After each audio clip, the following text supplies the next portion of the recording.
Red Dead Redemption 2 is Rockstar's debut into the next generation of video games, and it is already proving itself as a modern classic that in many ways surpasses the original. Red Dead Redemption 2 is more than just Yeehaw Simulator. It is the Yeehaw Simulator. In Rockstar's previous outing with GTA 5, they brought a story with 3 protagonists that, while impressive to pull off, I felt lacked enough depth to really care about all 3. Honestly, I think the only character I cared about that wasn't a complete asshole in GTA 5 was Franklin. In Red Dead Redemption 2, we're back to just one protagonist, so the plot doesn't feel too cluttered.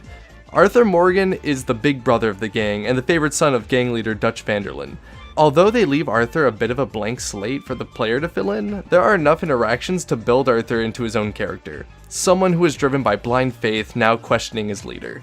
At least if you play with good morality, otherwise he's just a murderer with a heart of gold. I don't want to get too much into the story, but it's a tale of a gang on the run from the world that is growing closer and closer to being modernized. A bit of a Butch Cassidy and the Sundance Kid story here. The West is dying and cowboys are going away. The themes of faith and brotherhood bring such an emotional punch to these characters that is rarely found in other games.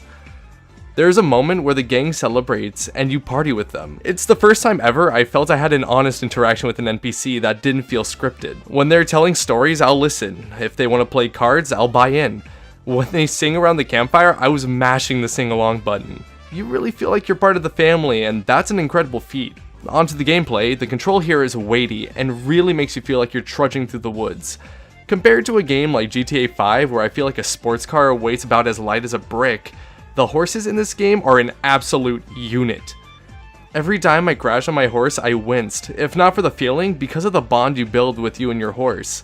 The game does an excellent job of building a bond between you and your horse through all the work you put into training and leveling up. Also, gunplay in this game feels responsive and crunchy. There is no automatic rifle or machine gun, so each time you cock your gun, it's its own individual click of the trigger button. Some people may find this annoying, but I feel it makes the game more immersive. You can't just spray the enemy with bullets. The Euphoria engine is a sight to behold in action. When an enemy is shot in any non-lethal spot, they react and feel pain. This is the first time in a game I had to mercy kill an animal because I hadn't taken a clean shot, and seeing the animal crying out in pain actually made me feel sad. Also, all the random encounters and side quests in this game are so well done to the point where it doesn't feel like an absolute chore to do.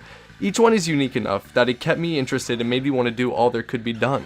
This game is so immersive, and that is partially due to the fact that this game is fucking beautiful. Whenever they showed trailers before the game came out, I would just think, wow, these cinematics are neat, but holy shit, that is the actual game. I played this game on a base model PS4 and was starstruck by how impressive the lighting system is. Walking around developed towns like Saint Denis at night give an orange glow that reminds me of walking around Disneyland at night. And any game that makes me feel like I'm at Disneyland through visuals alone deserves a medal. There are some frame drops in developed areas, but it never made the game unplayable. It's a wonder how they managed to make a game this beautiful run this smooth on base gen hardware. Look, I have to be real with you. There's no such thing as a perfect game. But holy shit, Red Dead Redemption 2 is a perfect game that meets the expectations of many waiting for a sequel to the first Red Dead Redemption. If you're on the fence, let me be the person to push you off it and assure you, you will have a good time. I know this sounds like an ad, but I'm not sponsored by anyone. I've been playing this game non-stop since it came out, and I still can't put it down. It's quickly become one of my favorite games of all time, and I hope everyone gets to experience it. I'm going to do some brief spoiler talk because I need to vent, so only keep listening if you played the game or don't care about spoilers. I got so attached to the gang in this game, and even though I knew it wasn't going to last, it was so heartbreaking to see them fall apart. The death of Sean caught me so off guard, I had to play the mission over to see what happened. Oh my god, and Lenny's death pissed me off even more because I felt like if I was fast enough, I could have stopped it. Seeing Dutch slowly lose his way more and more until he's warped by Micah is also painful to see, because of how much I respected Dutch earlier in the game. The gang was basically just robbing from the rich, almost like a Robin Hood situation. This game perfectly goes hand in hand with the first one, and makes me wish they re-released it on Switch like LA Noire. Oh my god. I also gotta give a hand to all the performances in this game, especially those of John and Abigail Marston. They are one of the best relationships in gaming, and it's so cute to see a rough outlaw like John Marston softened up to Abigail. Last thing I want to say is Rockstar really came through on the urban legends of the land.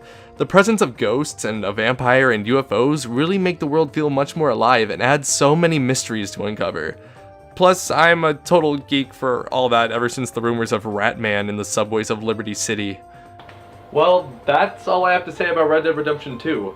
Currently, it's my game of the year for 2018. Now, if you excuse me, I'm off to go cheat, steal, and murder. I guess outlaws aren't really good people.